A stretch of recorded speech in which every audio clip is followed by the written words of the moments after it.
지휘집회 우리 현장에 영상으로 오늘 영상 8명이 함께 시작하는데 이 자리에 함께 하신 여러분들을 주 안에서 환영합니다. 또 축복합니다. 많은 분들이 지난 2주간 물론 제가 이제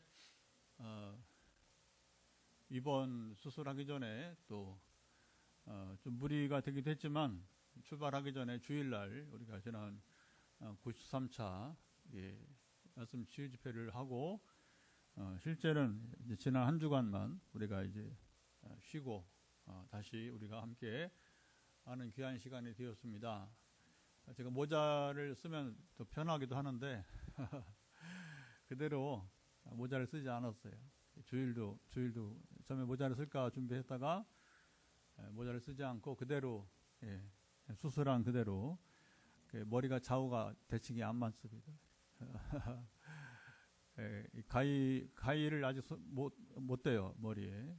그래서 이제 다음 토요일까지는 이제 가위를 대지 못하기 때문에 우리 다다음 주 우리 한 번만 더 여러분들 좀 고생하시고 그리고 이제 우리 다다음 주부터는 가위를 대고 이제 이 머리 균형을 좀 맞춰서 꾸미는 것보다는 있는 대로 또 함께함이 또 복이 있다. 할렐루야. 그렇게 생각되어서 제가 그대로 나오게 되었습니다. 퇴원하고 많은 분들이 지금 서울에서 또 경기도에서부터 우리 포항에까지 오늘 같이 또 시청하고 있는 포항에 우리 박 권사님까지 절대 안정을 취해야 된다고 서두르지 말라고 이렇게 다들 염려하시는데 오늘 오후 3시까지 쉬었으니까 새벽 기도하고 그럼 됐죠? 3시까지 쉬었으면 그렇죠? 제가 조절해 보겠습니다. 그래서 오늘 말씀 나누고 그리고 이제 선포하고 전화기도도 실행해 보면서 일단 좀 중환자 중심으로 시작해 보고 힘들면 제가 내일 하자고 또 권해 보겠습니다. 그런데 큰 문제가 없으리라 생각이 되어집니다. 큰 중노동 정도는 아니니까 이제 그동안에는 뭐 이제 우리가 이제 그 말씀 치유 집회니까 고통 가운데 있는 여러분들을 상대로 이제 위로하고 격려하고 또 하나님 주시는 신령한 지식을 가지고 덕이 되고 또 권면하고 교훈하는 사역을 통해서 하나님이 또 주기적으로 계속해서 일하시고 역사하시고 이제 기적을 행하신 일들을 증거하고 그리고 이제 지난 2주간은 이제 제가 치료의 대상이 되어서 이제 입원과 수술을 마치고 이제 돌아오게 되었습니다. 제일 중요한 게 뭐냐면 여러분 누가 수술을 하느냐 이게 중요합니다. 의사가 중요한 의사가 오늘 성경은 목자 얘기 나오는데 여러분 이 목자가 중요한 겁니다. 영적으로는 목자가 중요한 것이고 우리가 치료에서는 의사를 잘 만나는 것이 복 중에 한 가지입니다. 물론 하나님이 고치시지만 그러나 하나님만 일하지 않으시고 하나님 의사를 통해서 또 병원이 필요한 거잖아요. 병원이. 그러니까 저도 이제 포항에서 이제 지난 이제 8월 말에 미얀마 가기 전에 이제 하여튼 우연찮게 이제 CT 촬영을 하면서 발견이 되어지고 그리고 그 미얀마 갔다 와서 천천히 하겠다고 했더니 이제 미얀마 갔다 왔더니 아직도 왜 연락이 없냐고 빨리 여기 S병 원장께서 좀 이제 정밀 검사를 또 이제 이렇게 하자고 하는데 원목실장 우리 이은성 목사님이 친절하게 전화를 왔어요. 근데 저는 생각을 좀 해보겠다 하고서 그래서 어쨌든 이번에 저희 동기들도 우리 신학대학원 87기 동기 목사님들도 많이 기도를 해주시고 했는데 이제 제가 뭐라고 하냐면 박용호로 시작해서 박용호로 끝났다 이렇게 박용호가 누구냐면 포항제일교회 담임 목사 우리 친구 목사. 왜 박용호로 시작해서 박용호로 끝났냐면 이 친구가 이제 미국에서 온 다른 그 친구, 이 박 목사님 미국에서 공부할 동안에 개척교회를 10년 이상 했거든요. 약속의 교회라고 시카고에서. 그래서 그게 후임으로 간 친구가 또 우리 동교회. 그래서 그때 이제 8월 말에 우리 교회도 와서 이제 주일 설교도 하고, 부산에 가서 또 다른 친구 목사 교회가 설교도 하고, 그래서 저도 같이 끼어서 이제 친구니까 1박 2일 부산의 목사님이 또 좋은 호텔 예약을 해줘서 또 1박 2일 같이 세 친구가 같이 이제 만나고, 또 돌아와서 이제 주일 저녁에 이제 이 친구가 서울로 가서 이제 미국으로 이제 귀국할 준비를 해야 되는데, 시차가 많이 차이 나니까 밤낮이 바뀌니까 막 그 시간에 밤 시간에 운전해 서울 가기가 부담이 되니까, 신목사 우리 빚내리기 하루도 머물자, 그렇게 하라 하면서 이제 우리 이 박영 목사님 부부, 김수영 교수 부인 사모, 이렇게 해서 이제 4명이서 식사를 하면서 그냥 얼떨결에 나온 게 그러면 이 기회에 어렵게 갔으니까 또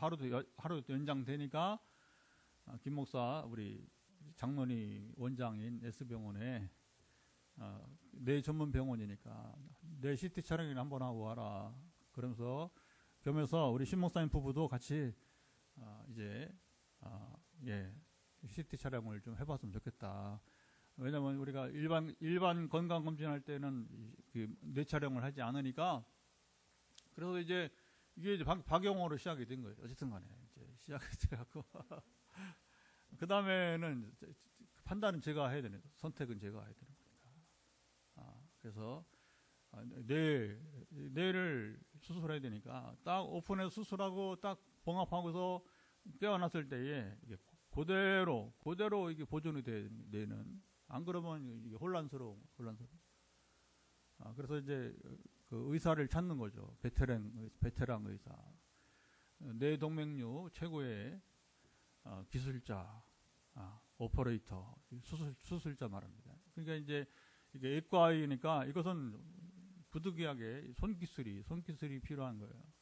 그래서 바로 제가 의사를 찾는데, 서울대학교 이제 졸업하시고, 의과대 졸업하시고, 지방 국립대, 대전의 충남대학교 평생 이제 교수 퇴직을 하시고, 탄자니아에 가서 또 거기 탄자니아 또 다알살람이라고 하는 최대 도시, 1,000만 명 되는 도시에 이제 그 의과대학에 상당히 또 이제 선교사로 이제 수고하셨던 장로님에게 전화를 한 거죠. 장로님 갑자기 이런 일이 일어났는데 어느 의사를, 중요한 게 어느 병원이 중요한 게 아닙니다. 어느 의사가 중요하냐, 어느 의사에게 가야 되냐, 이제 그 말을 버렸더니 그냥 즉답으로 허승곤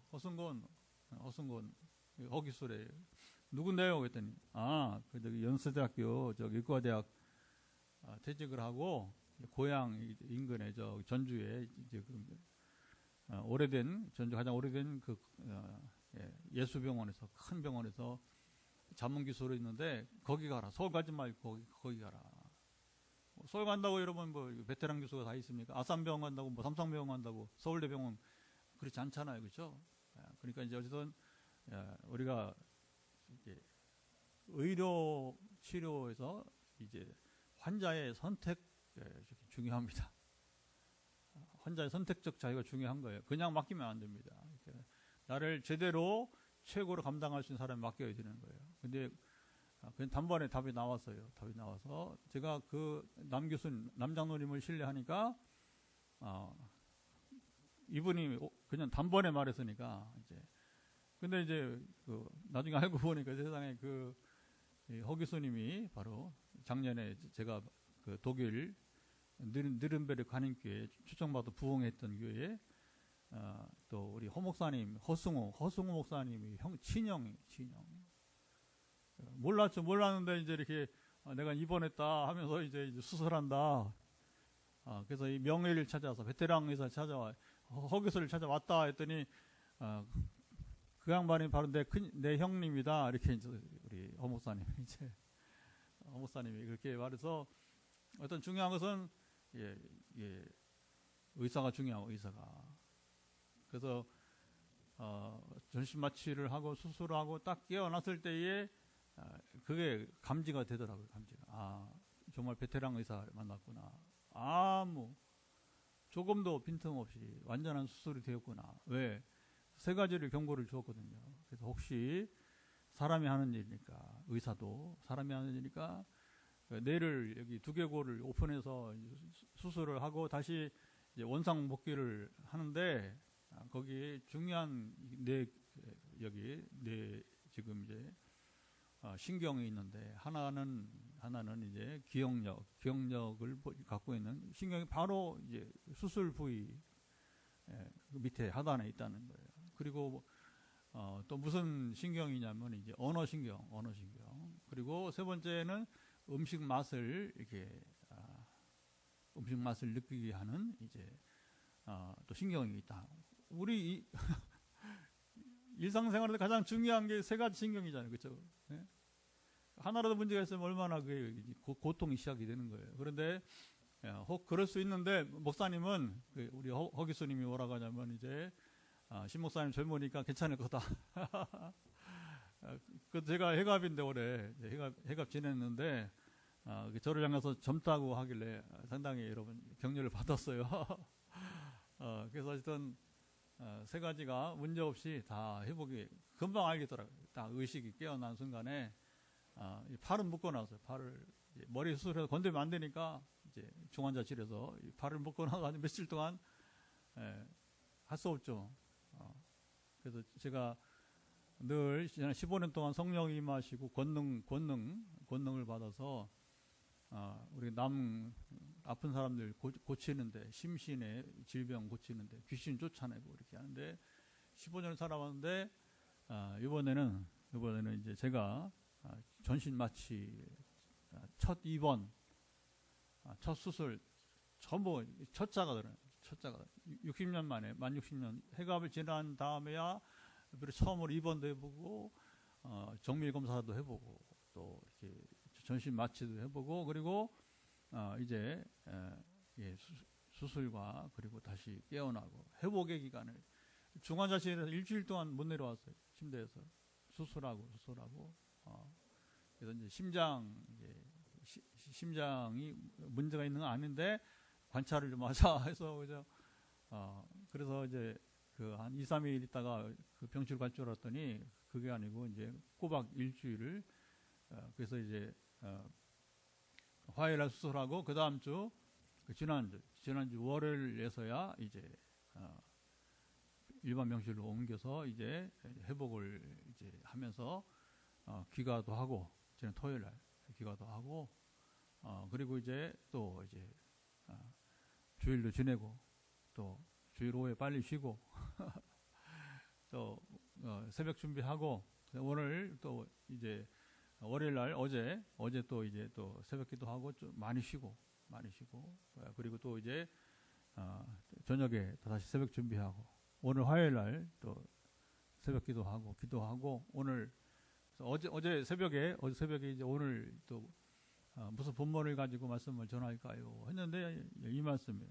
에스겔 34장, 그리고 이 말씀은 사실은 얼마 전에 우리가 봤던 말씀, 그때는 전 본문을 읽지 않고 일부만 읽었는데 놀랍게 다시 이 말씀을 이제 하나님께서 나누라 이렇게 감동을 주시게 되었어요. 그래서 이제 어쨌든 여러분 걱정해 주신 분들 감사드리고, 제가 잘 따르겠다고, 얼마나 감사한 말입니까, 그렇죠? 왜냐하면 지금 이제 수술 후에 단기 사역 끝날 게 아니고 평생 저는 이제 이 일을 더 잘 섬겨야 되니까. 왜 더 잘 섬겨야 되느냐? 이제 저도 여러 환우들 가운데 이게 암과 똑같이 뇌 수술은 이렇게 중증 이거 참 표현이 중증 환자라는 거예요. 그래서 수술비의 상당수를 이번에 퇴원하고 나 보니까 총 1,700만 원 정도 의료비가 나왔어요. 그런데 그 중에 거의 상당수가 이 정부에서 암 환자와 같이 이제 중증 환자니까, 그래서 의료보험공단에서 이제 부담을 해주고, 거기다 그 이 병원은 또 이제 저는 의사를 찾아갔는데 이게 또 기독교 병원이고 선교사가 세운 병원이고 목회자에게 20%의 또 할인을 또 해주게 되고 해서 1,700만 원대 나온 의료 비용이 제가 실제 지불하고 나온 것은 이제 한 280만 원대 정도 1차 또 한 달에 또 가야 되니까 가서 다시 CT 또 확인해보고 이제 수술의 이제 모습을 또 확인해보고 또 비용이 좀 들겠죠 앞으로 일부 이제 그래서 이 모든 걸 돌이켜 보니까 제가 이제 근데 어떤 분이 뭐라고 했냐면 이제 저를 위해서 기도해 주면서 이번 신 목사님의 이 수술 전체 시작부터 끝까지 해서 하나님의 영광이 나타나도록 그렇게 기도를 하시더라고요. 그리고 나도 그렇게 기도하라고 이제 하면서 그래서 그 딱 이제 지금 돌이켜 보니까 하나님의 영광이 크게 나타난 그런 저의 지난 이제 발견부터 그리고 수술 또 회복 과정에 이른 이제 여정이 되었고 그리고 의료비의 부담도 이제 아까 이제 정부와 또 이제 거기 병원에서 있었지만 또 개인적으로 또 호남 지역에 우리 병원이 이제 전주니까 우리 포항 목사님들 아까 박용호 끝났으니까 박용호 목사가 이제 또 계좌번호를 달라고 해서 이제 그래서 또 얼마 부담을 하고 그렇지만 실제 이제 가장 많이 부담을 해준 분들이 전주와 익산에 있는 이제 7, 8명의 목사님들 또 그중에 또 한 분이 특별히 많이 부담을 해줬어요. 그래서 이게 제가 세운 계획도 아니고 하나님이 이제 발견 은혜를 주시더니 그리고 이제 이런 일체의 과정들을 하나님이 계획하셔서 나는 아무것도 모르는데 그건 여러분 좀 신기한 거예요. 그래서 저를 막 찾아오니까 제가 전주에 뭐 이렇게 뭐 그렇게 뭐 특별히 친밀한 분 없는데 또 그곳에 보내시더니 그곳에서 있는 목회자들을 또 일으켜서 이제 저를 찾아오게 격려하고 기도해주고 이렇게 그래서 제가 지난 2주간은 여러분의 기도를 받고 여러분의 또 사랑을 받으면서 이렇게 회복되어지고 다시 더 열심을 내서 이제 고통을 좀 더 이해할 수 있었으니 여러분이 지금 병원 다니신 분들 어떻게 검진을 받고 어떻게 또 마취 수술을 하는지 이런 경험들을 제가 몸소 했으니까 더 신실한 하나님의 이제 목자로서 일할 수 있기를 바랍니다. 그렇게 될 줄 믿습니다. 그래서 아마 저에게 아무 문제도 없고 증상도 없는 사람인데 어떤 현대의학이 주는 이 유익을 아주 톡톡히 노리면서 이제 여기에 대한 부담감을 없애고 이제는 그러니까 뭐 바로 스리랑카 저는 이미 약속된 것이지만 미얀마 가기 전부터 약속이 됐는데 그 스리랑카 선교사님이 이제 연락을 와서 이제 준비해줘. 그래서 이제 준비가 되고 강의력을 보내고 부흥에 온 거를 오늘 또 보내고 거기서 주일을 또 지내야 된다고 해서 이제 주일 설교도 이제 곧 다음 주에 보내겠다. 왜냐하면 현지인이 이제 영어 설교 영어 강의를 받고 거기 스리랑카 말로 번역을 해야 되니까 통역을 해야 되니까 그래서 참 은혜로운 시간이 이어지고 있습니다. 할렐루야. 예. 고난이 왔었지만 고난은 지나가고 이제 체력 회복은 제가 관리를 하면 되는 거고 오늘처럼 내일도 오전 꼼짝 안 할 거예요. 걱정하지 마시고 새벽 기도만 하고 따뜻하게 침대에서 누워서 쉬면서 또 이렇게 잘 먹고 얼마나 하나님 밥맛이 그 병상에 누웠을 때는 그렇게 밥맛이 없더니 딱 사복 갈아입자마자 우리 김 목사님 부부가 오셨는데 그 첫 점심부터 그냥 막 밥을 그냥 탕을 그냥 이렇게 우리 콩나물 전주 유명한 전주 이 콩나물 국밥을 그냥 하나 다 비우고 군만두도 한 2개 먹어 치우고 지금 뭐 계속 식사가 너무 잘 되고 있어요. 그래서 회복은 문제가 없다 이렇게 여겨지게 되고요. 오늘 이제 말씀 나눔과 그 다음에 기도가 돼야 되는데 오늘 말씀 나눔의 목적은 참 슬픈 얘기입니다. 왜냐하면 목자 이야기가 나오면 그래서 1절부터 10절에 보면 이스라엘의 잘못된 목자들이 이제 책망을 받는 이야기가 나옵니다. 여러분, 목자가 누구예요? 목자는 야생을 하지 못하는 양들을 책임지는 자가 바로 이제 목자가 됩니다. 그래서 시편 23편 가장 여러분 짧지만 그 야생하지 못하는 이제 양떼가 그러나 목자만 있으면 완벽하게 의식주, 안전, 그렇죠? 모든 것을 이제 물론 이제 그 양은 사람을 의미하는 것이지만 말입니다. 배경은 이제 목자와 양 사이의 이야기지만 다윗이 지었고요. 시편 23편을. 그러나 그것은 바로 우리가 양떼이고 하나님의 목자라고 하는 것이고, 오늘 본문에서의 여기 목자와 양은, 목자는 이스라엘 영적 지도자들을 말하게 됩니다. 하나님이 권세를 주신 이 정치인들을 말하게 되는 것이고, 목자는 여러 의미가 있습니다. 그런데 이제 하나님께서 이제 이스라엘 백성들을 이제 왕으로부터 시작해서 선지자에게 그리고 제사장들에게 요 세 부의 사람들이 뭐냐면 이제 기름 부음 받은 자. 아무에게나 기름 붓지 않았어요. 왕과 선지자와 제사장에게만 기름을 부었는데, 그러니까 이스라엘의 흥망성쇠는 어디에 달렸느냐? 바로 이스라엘 목자에 달렸던 거예요. 이스라엘 왕이 하나님의 말씀을 따라 순종하느냐? 그리고 제사장이 그 나라의 여러분 죄를 이렇게 용서받도록 그렇게 온전한 제사를 드리느냐? 선지자들이 말씀을 책임 맡은 자로서 왕을 두려워하지 않고 왕에게 그리고 이제 제사장에게 온 백성들에게 말씀을 잘 가르쳐서 이스라엘이 이제 그러면 이제 죄를 범하지 않게 막는 것이니까 그래서 이게 목자들이 굉장히 중요한 겁니다. 그런데 오늘 본문에는 한마디로 첫 3분의 1, 10절까지 이스라엘 목자들은 잘못된 목자들이라고 하면서 여기 책망을 하게 되는 것이죠. 그래서 이제 그들이 왜 잘못됐느냐? 그러면 여기 보니까 이제 자 5절 6절 한번 읽어보도록 하겠습니다. 자, 5절 6절 읽어보면 목자가 없으므로 그것들이 흩어져서 모든 짐승의 밥이 되었도다. 내 양떼가 모든 산과 높은 맷뿌리마다 유리 되었고 내 양떼가 온 지면에 흩어졌으되 찾고 찾는 자가 없었도다. 그럼 목자 어디 간 거예요? 양떼도 도망친 거예요. 그래서 여러분, 예수님이 신약 성경에서 또 양과 목자 얘기하잖아요. 그러면서 이제 선한 목자와 사꾼 목자를 비교하는데, 한마디로 말하면 여기 오늘 본문의 1절부터 10절에 에스겔 시대의 이스라엘 목자들은 사꾼 목자들이었다는 거예요.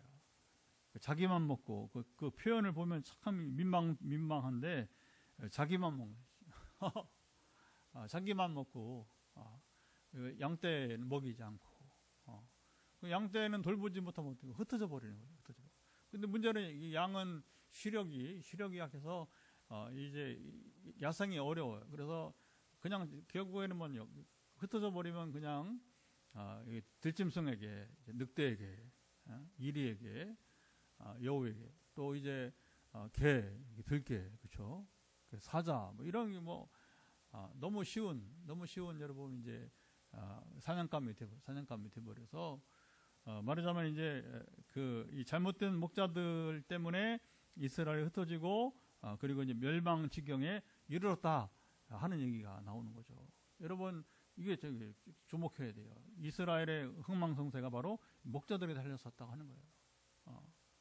그래서 우리는 이스라엘의 수많은 남부 왕조에, 북왕조에는 한 놈도 없어, 한 놈도. 이 북이스라엘은 여러분 여로보암부터 시작해서 이제 호세아 왕까지 그 수많은 왕들 중에서 여기 목자 역할을 한 사람이 한 명도 없어, 한 명도. 근데 이제 유다 왕국은 좀 있느냐? 아니요. 유다 왕국은 3명 정도밖에 없었다. 첫째가 다윗이고 솔로몬 비껴갑니다. 솔로몬 자기밖에 먹지 않았어요. 예.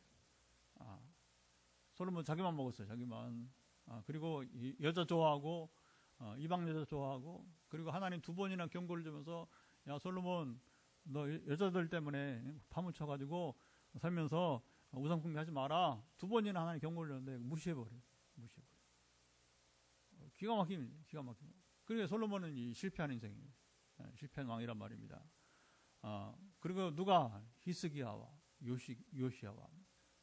다윗, 히스기야, 요시야. 시작. 다윗, 히스기야, 요시야. 이 세 왕만이 이스라엘 여러분 수백 년 동안에 여러분 이스라엘 그 왕조사에서 수많은 수십 명의 왕들이 있었는데 그 왕들 중에서 오직 세 왕만 바로 목자 역할을 했다고 하는 것이요. 그리고 여러분 거기에 그 시대에 그 오랜 세월 동안에 여러분 수많은 예언자와 제사장들이 있었단 말입니다. 이들도 목자예요. 그러면 왕이 싫지 않으면 선지자가 목숨을 걸고, 선지자가 어려운 직업이에요, 여러분. 우리 대한민국의 문제가 뭔지 아십니까? 선지자가 없어요. 목자가 없단 말입니다. 여러분, 우리 목사님들이 저를 비롯해서 철저히 말씀을 올바로 가르치는 선지자가 되어야 될 것입니다. 선지자 안 해. 지혜롭지 못하게 선지자나 하고 살아.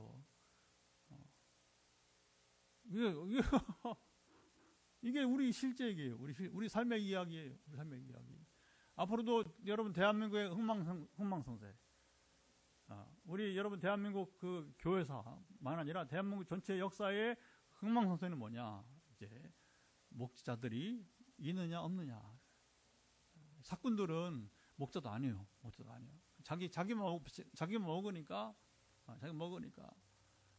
이번에 또 보니까 오늘 뉴스에 보니까 또 이제 우리 교계 뉴스에 보니까 정강훈이가 그 추수감사절 헌금을 100억을 하라고 이제 뭐 집 팔라 뭐 이런 얘기 한심해가지고 여러분 이제 제가 특정인을 이제 제가 비난하려고 하는 게 아니에요.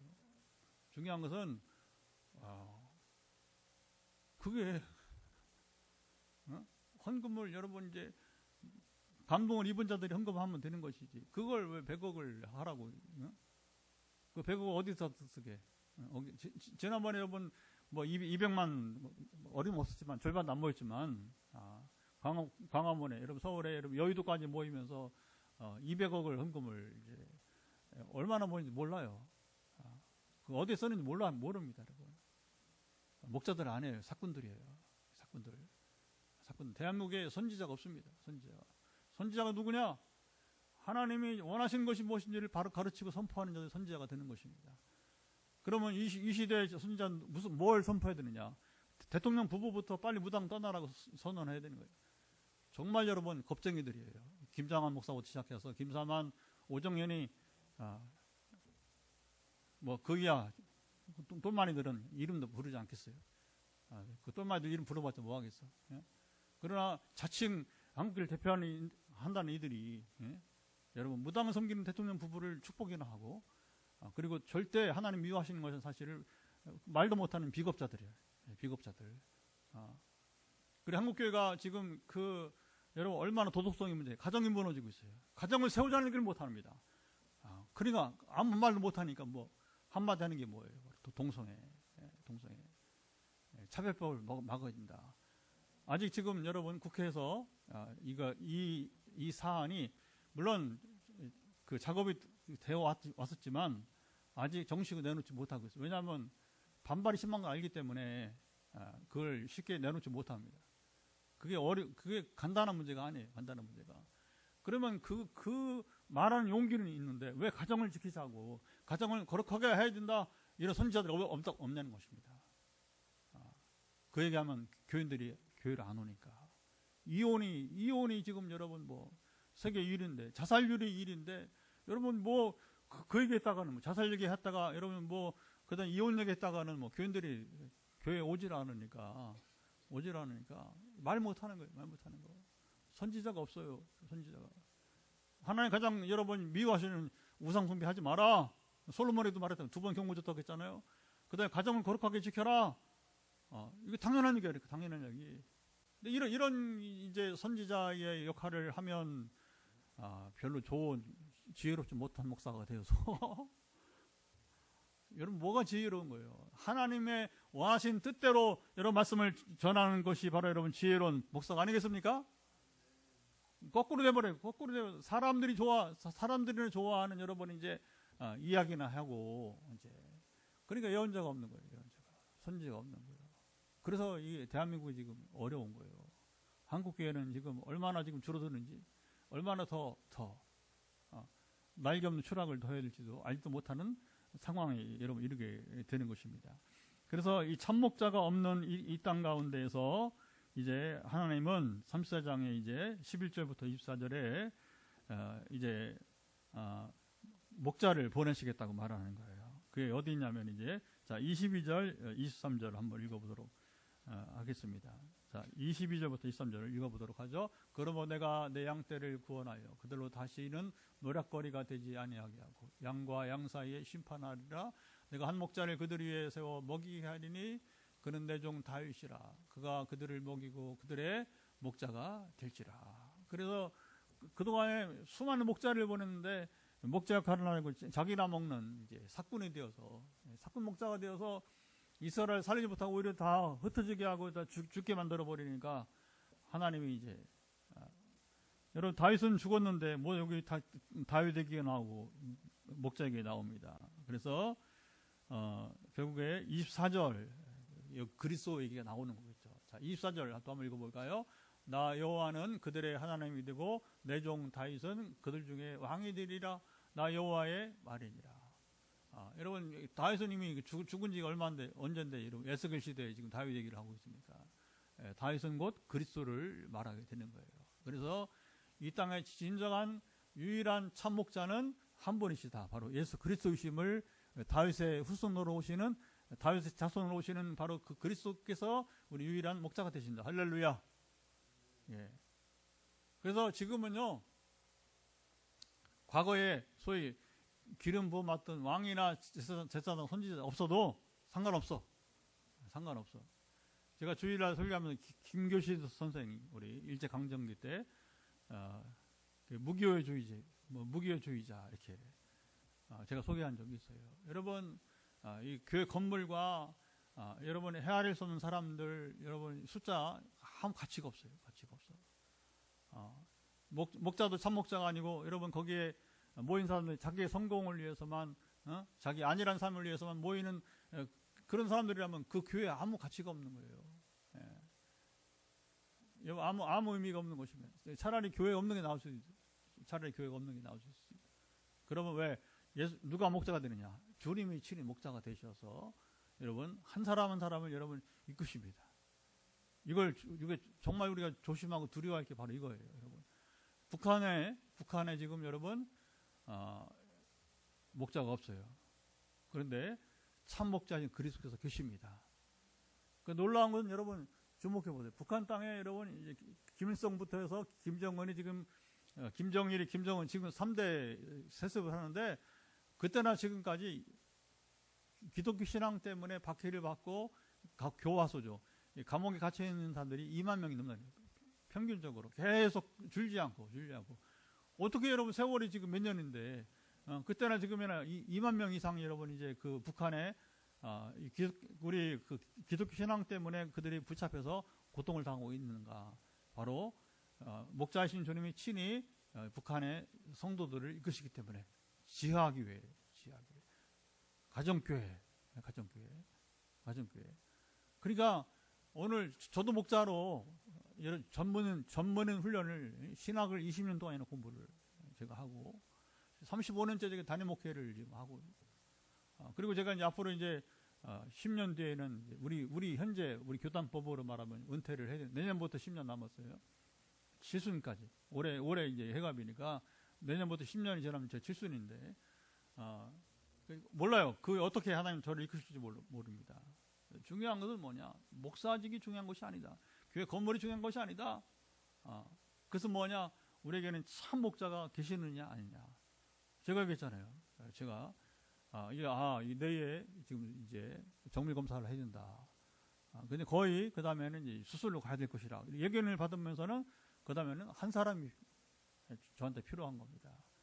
수많은 의사들 필요 없어요. 단 한 사람 내가 마음 놓고 내 생명을 맡길 수 있는 의사 한 명이면 족한 것입니다. 아마 그렇지 못하면 굉장히 힘들었을 거예요. 아마 쉽지 않았을 거예요.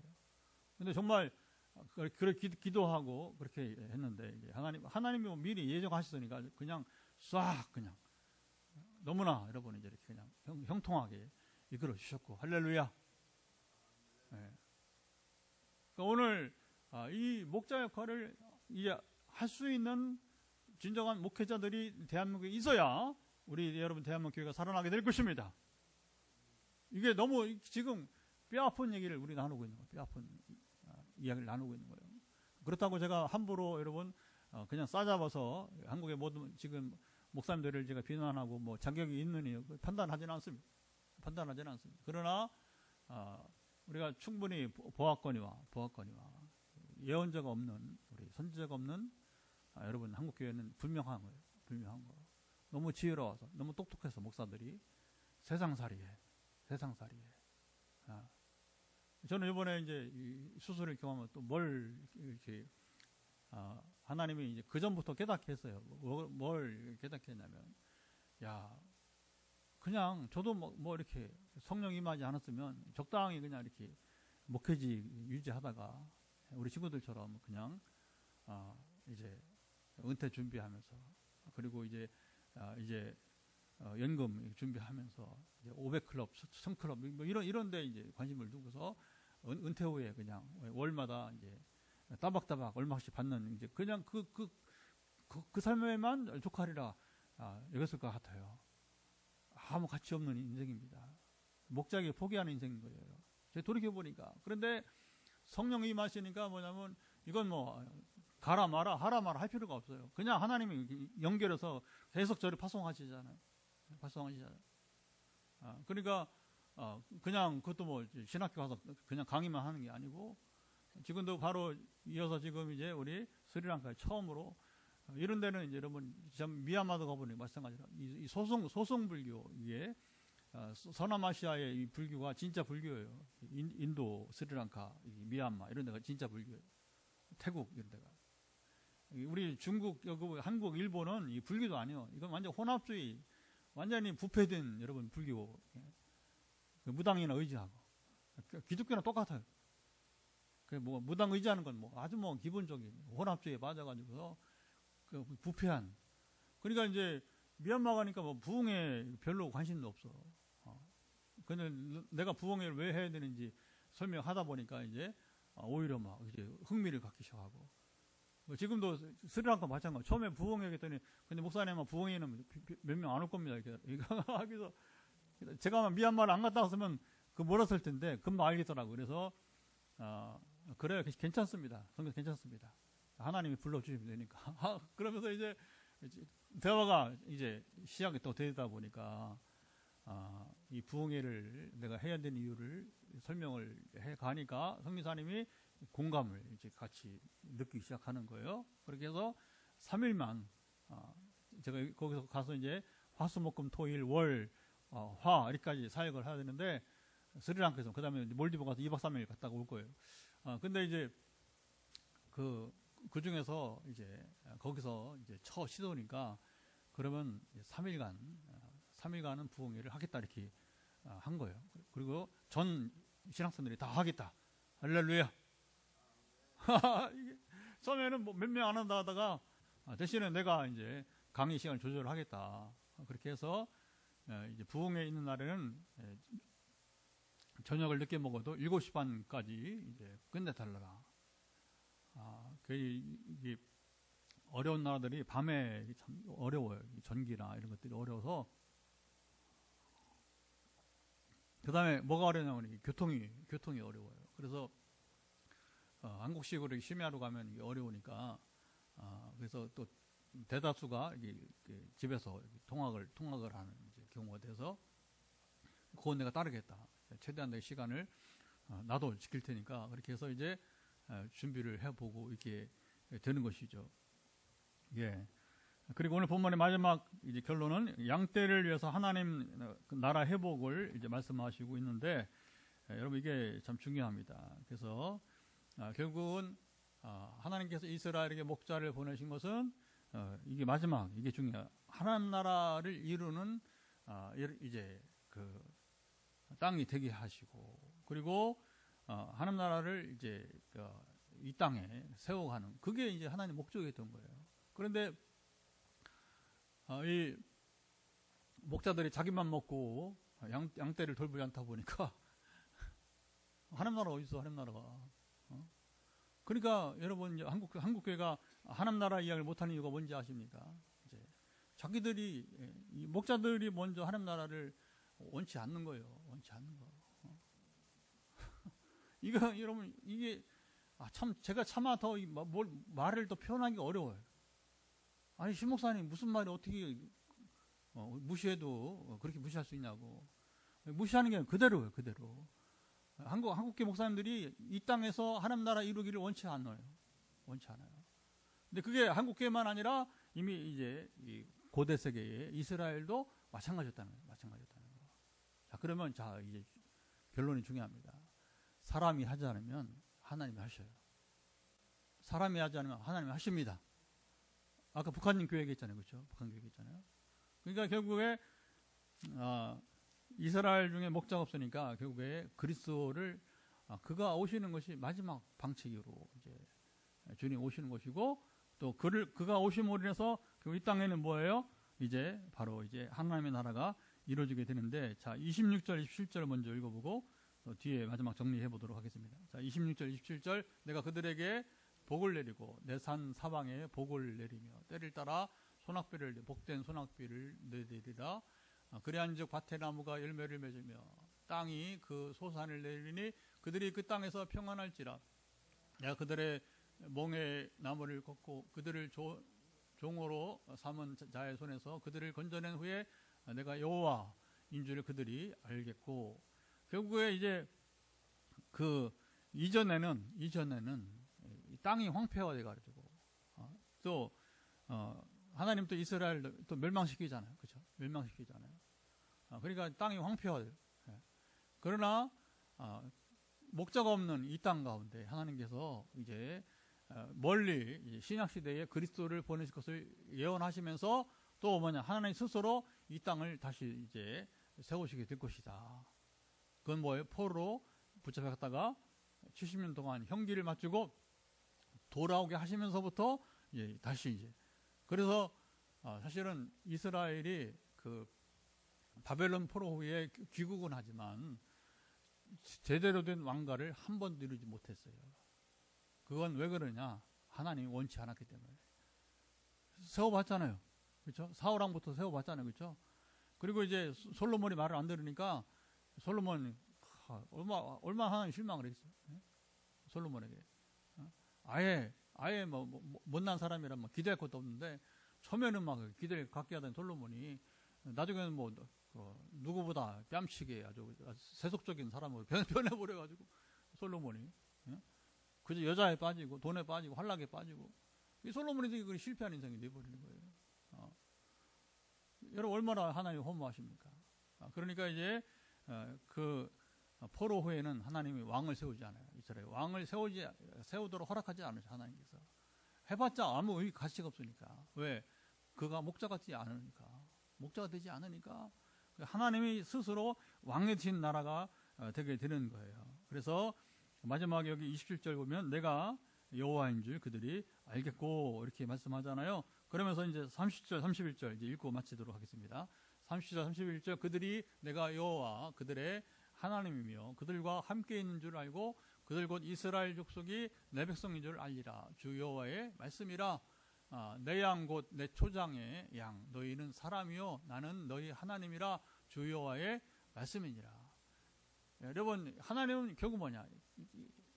시켜보니까 아무 가치가 없는 아무 의미가 없는 이야기. 허무한 세월 이야기. 이제 허무한 세월 이야기. 아마 우리 한국교회 지금 개신교 지금 이제 1884년부터 시작됐으면 몇 년입니까? 그 당시에 이제 1884년이면 16년 하고 그리고 지금 24년이니까 그 16, 24 하니까 결국 다 더해도 지금 이제 150년이 안 돼요. 150년이 안 되는데 여러분 개신교 우리 150년 사례를 보면서 하나님께서 목자들을 보내신 거예요. 목사님들 다 목자들을 보낸 거예요. 근데 지금까지 지내보니 이 목자들이 몇 명 있었는가? 아까 이스라엘 그 수백 년 동안에 세 목자만 있었다. 왕들 중에서는 예언자도 손꼽잖아요, 그렇죠? 우리가 예언자도 엘리야, 엘리사부터 시작해서 마지막에 예레미야, 뭐 이제 그 일부 그 빼놓으면 거의 뭐 예언자가 없어요. 직분은 왕들이 수없이 많았고 제사장들이 여러분 수없이 많았고 여러분 또 예언자들이 수없이 세웠지만 다 가짜 예언자, 거짓 예언자. 가짜랑 짜가. 아이고 뭐 이게 한국교회 여러분 지난 150년 사를 돌이켜 본다면 이 땅에는 목자가 있었는가? 자, 오늘 이 이야기입니다. 결국에 하나님은 그렇게 기대하시지 않으시는 것 같아요. 한국교회를 향해서 제가 봐도 그러나 여러분 우리가 낙심할 것이 없는 것은 뭐냐면 하나님이 우리 목자가 되시기 때문에 하나님 신이 이 땅을 통치하시기 때문에 우리는 그분을 바라보면서 여러분 이제 소망을 가져보게 되는 것입니다. 그리고 뭐냐? 여러분이 평신도이기 때문에 낙심하지 말고 목사 우리는 할 수 있는 게 아니에요. 그렇지 않아요. 여러분이 하나님 나라에 동참하고 하나님 나라에 여러분 참여하고 하나님 나라를 세우는데 여러분 이제 기도하고 여러분 헌신하고 헌금하고 이렇게 하면 되는 거예요. 우리 지난주에 좀 슬픈 소식이 있었어요. 제가 중환자실에서 이제 그 일주일 동안 있었지만 하나님은 3일째부터 이제 화해를 수술하고 화, 수, 목 3일 지나고 금요일부터 나흘째부터 다시 기도를 시작하게 하셨어요. 그 다행히 우리 허기수께서 저를 바로 중환자실에 이렇게 그 안쪽에 1인실이 따로 있는데 1인실에 여기 목사님 저를 모시라. 아이고. 그리고 거기서 이제 불 꺼드리라고. 왜냐하면 중환자실은 불을 다 켜놓잖아요. 얼마나 필요한지 몰라요. 24시간 불 켜놓으면 이게 뭐 하라고 하는 건지. 근데 저 안쪽에 이제 넓은 병실에 1인실로 거기서 거하게 하시고 그리고 불 꺼드리라고. 전화기 넣어드리라고. 아이고. 중환자실에 여러분 전화기 어떻게 들어옵니까? 근데 제가 특혜 받아서 특혜를. 왜 그러냐면 이제 하나님이 중환자의 기도를 해야 되니까. 그래서 우리가 이제 화요일과 금요일은 우리가 늘 기도하지만 그러나 매일 기도하는 분들이 있었어요. 그 중에 이제 우리 서울의 노집사님이 결국은 이제 제가 중환자실부터 기도를 해가지고 임종 기도를 제가 입원하기 전에 또 갔다 왔잖아요. 서울에. 그렇죠? 그때도 임종 기도로 간 거예요. 그리고 또 제가 중환자실에서 한 번, 또 일반 병실에 옮겨서 또 한 번. 그 임종 기도를 아니라 서너 번 한 것 같아요. 서너 번. 그래서 나도 막 낙심이 되는 거예요. 왜 낙심이 되면 지금 우리 현장과 그리고 여러분 메타포트를 총동원해서 가장 마음밭이 좋은 사람이 노집사예요. 그만큼 여러분 절박하죠. 갈급하니까. 이 예배 시간을 가장 기다린 사람이 노미정 집사였어요. 근데 이제, 그래도 이제 제가 입원하기 전에 이제 서울 가서 왔잖아요. 쉽지 않은데. 근데, 내 마음으로, 한 달은 더 살게 하시겠구나. 그래서 저는 편하게 그냥 수술하겠습니다. 하나님. 그리고 수술 마치고 몸이 회복되면 한 달 뒤에 다시 한번 볼 수 있는 기회를 달라고 이렇게 했는데, 그 기회는 없었어요.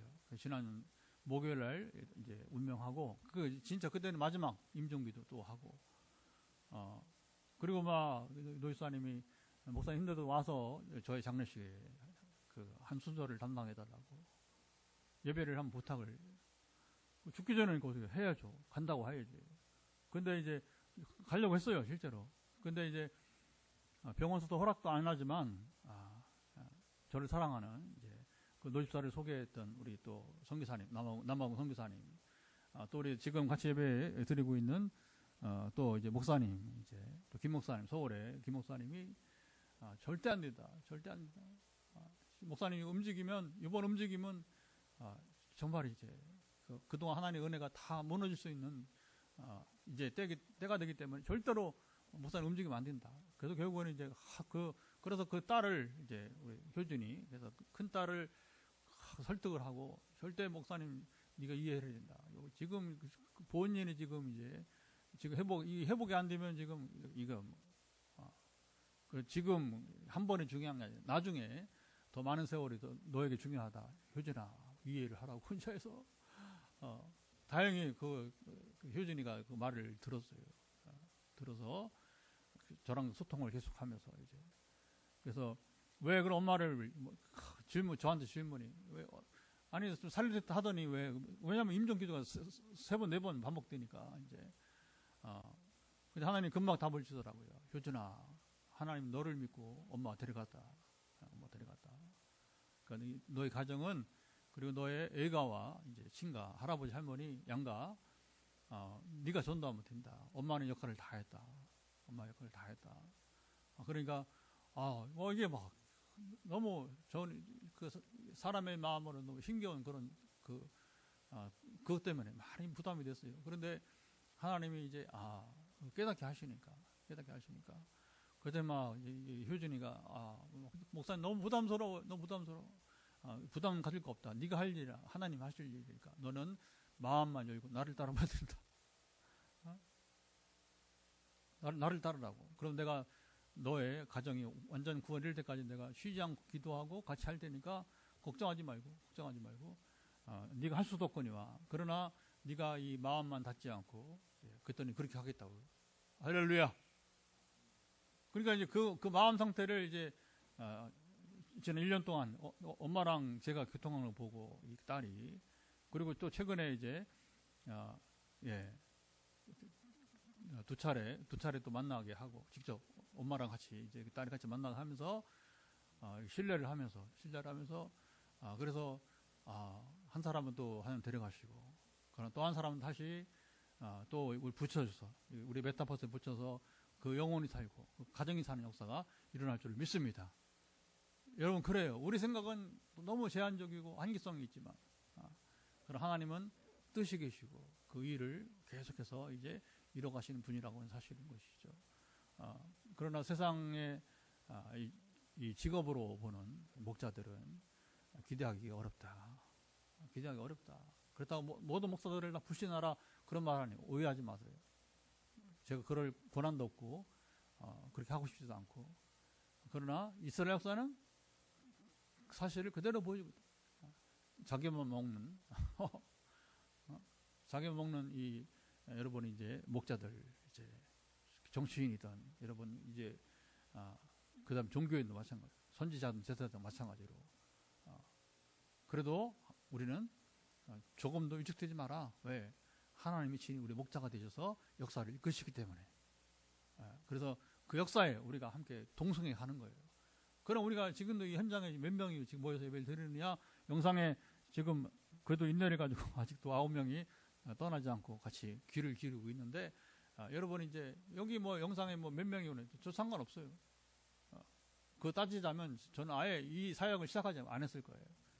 그 모든 목성은 제가 할 수도 있는 것도 아니고, 여러분 사실은 여기 우리 작은 교회 치유 집회 매주 하는데 지금 10명 보통 이제 평균 이제 이상 방문하고 같이 예배드리고 또 현장에도 또 이렇게 있고, 그래서 저는 이것만도 작지 않다고 믿습니다.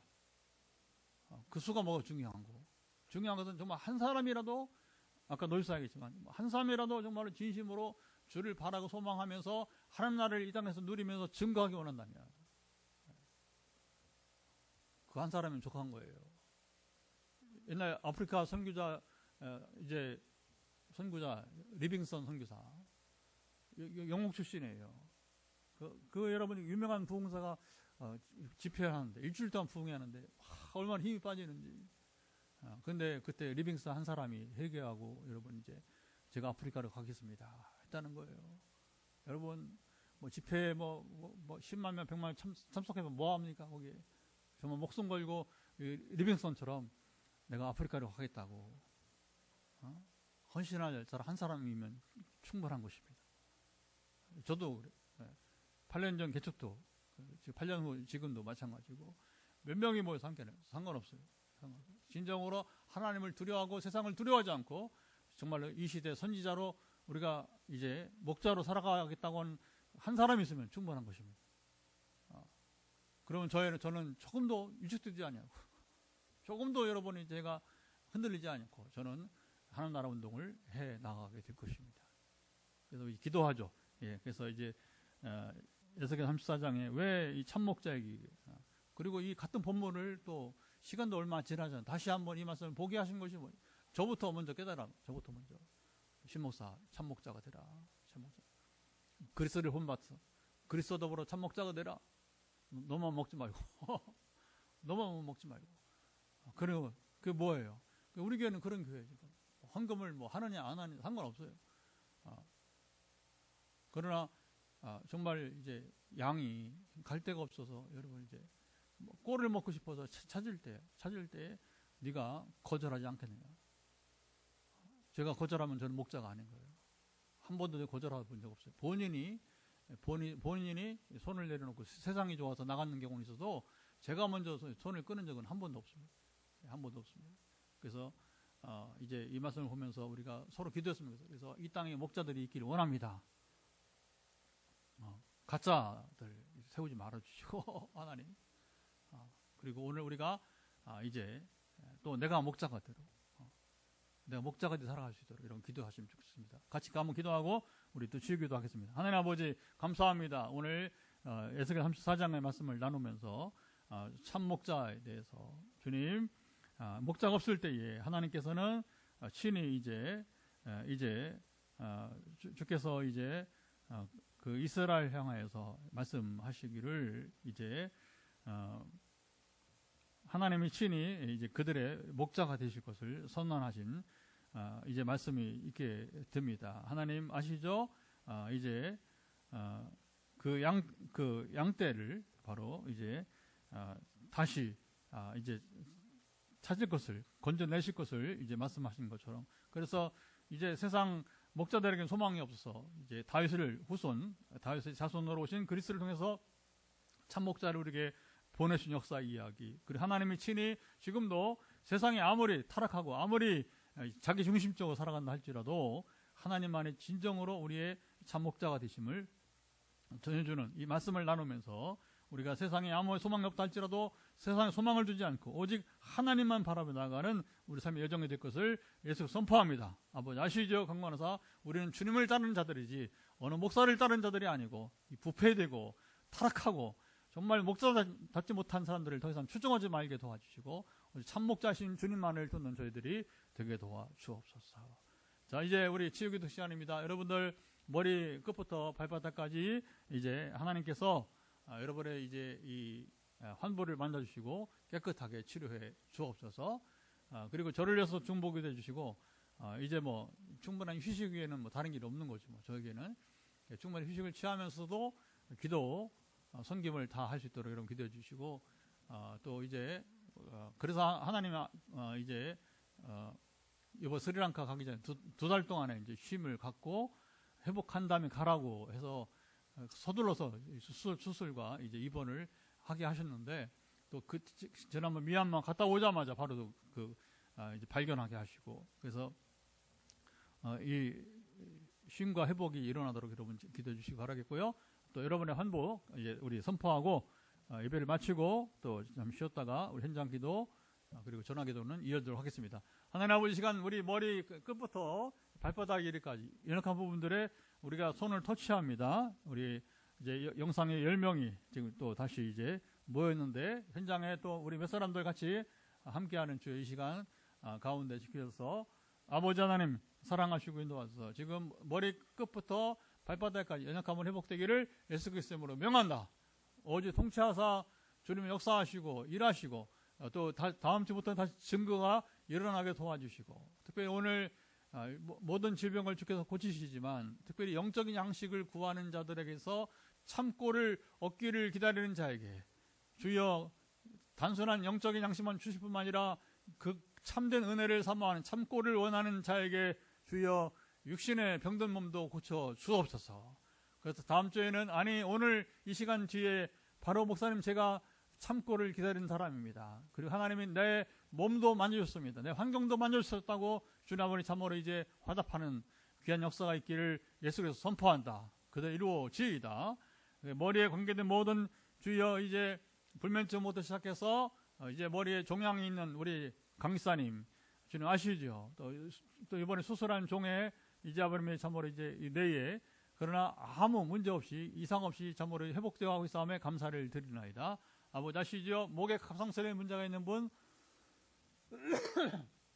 풀어주시고 또 암수술 후에 부작용들 특별히 이제 주님 부종을 중심으로 해서 또 몸의 유연성 그리고 또 더불어 이제 아버지 하나님 참으로 이제 귀에 또 있는 영향을 주는 요소 이르기까지 모든 지금 이제 부작용이 사라지기를 예수께서 선포합니다. 소화체계도 회복되기를 예수께서 선포합니다. 우리도 이제 만성 위염으로 시작해서 척수염이까지 염증들이 영향 때문에 고생하는 분들 예수께서를 명한다. 지금 모든 염증의 후유증은 사라질지어다. 이미 여러 사람의 류마티스를 그동안 15년 동안 주께서 고치셨고 또 만성 아버님에서 전신 류마티즘까지 고치신 주님께서 이제 일부 영향을 미치는 모든 만성 위염부터 척수염 등에 이르기까지 모든 염증의 종류는 소멸되기를 예수께서 명한다. 부작용은 100% 사라질지어다. 또 최근에 주님 수술하고 암수술 후에 회복을 기다리면서 우리 포항의 한 자매님은 지금 다리가 주님 아버님의 참으로 이제 마지막 기회입니다. 먹는 항암제를 통해서 이 다리에 주님 이제 육중암이 해결되어야 다리를 절단하지 않을 수가 있습니다. 아버지 아시죠? 갈급한 가운데 마지막 하나님의 은혜를 빌고 기다리는 자매에게 은혜 베푸시고 역사해 주옵소서. 아버지 아시죠? 그 밖에 여러 고통 가운데 있어서 이제 현장에서 안수기도 전화기도가 이럴 때 이 밤에도 놀라운 역사를 베푸시고 또 다음 주 우리가 105차 맞이하는 우리 95차 맞이하는 주님 이제 화해말씀 치유집회가 더 은혜롭게 이루어져 가도록 함께 하시고 또 1월 중순에 또 스리랑카에 신학교만 아니라 복음의 능력이 선포되어지고 행해지는 그 일들을 기대합니다. 역사하시고 강권해 주소서. 이제는 우리 주 예수 그리스도의 은혜와 아버지 하나님 사랑하심과 성령의 교통하심이 오늘도 귀한 우리 화해말씀 치유집회 말씀을 사모할 뿐만 아니라 그 말씀을 믿음으로 반응하여서 오늘 기적이 임하기를 간절히 소망하는 특별히 참고를 지금 기다리면서 바로 제가 그 사람입니다. 제가 참고를 먹고 영혼만 살 것이 아니라 영혼의 삶으로 내 몸이 살고 환경이 변하는 역사를 경험하기 원하는 이들 가운데 영원토록 함께하옵시기를 간절히 축원하옵나이다. 아멘. 여기까지 방송을 마치겠습니다.